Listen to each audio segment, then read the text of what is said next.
So this goniometer that we've used for the elbow and the forearm and the wrist is really not going to work except for the thumb. And we looked at the other video how you can use this one for the thumb.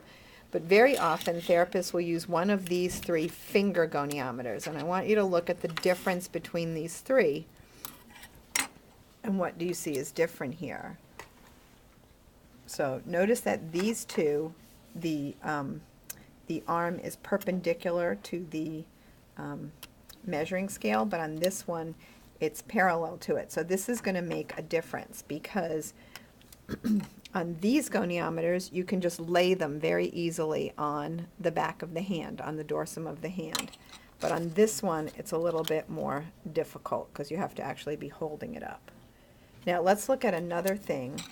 What do you notice when you look at these 3 goniometers versus this one? Okay, this one, the 2 arms will lie completely flat. On this one, the 2 arms will lie, and these will lie completely flat, but you've got this space in here and in here. And the purpose of this is that these goniometers can measure hyperextension. Whereas this, when they're flat, it's at 0. But here, when it's at 0, this is up here. So if someone has some hyperextension like this, you can measure me, the goniometer will fit right in there and measure up to 20 degrees of hyperextension.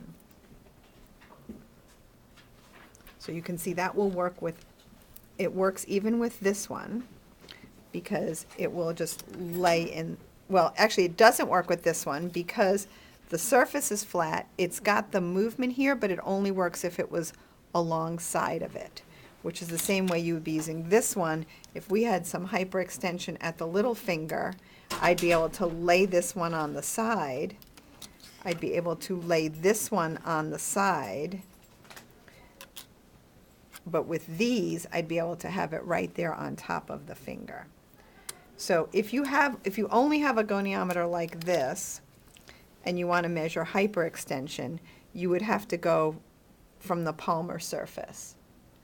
But when you have these with the cutout, you're able to measure hyperextension from the dorsal surface. The other thing about these 3 is they've been cut. They're real short. So unlike the other video where you saw that I had one like this, but I had to keep turning it around so I knew which end was the short end or the long end so it wasn't hitting anything, these have very short ends, so you shouldn't have that problem. Okay, thank you.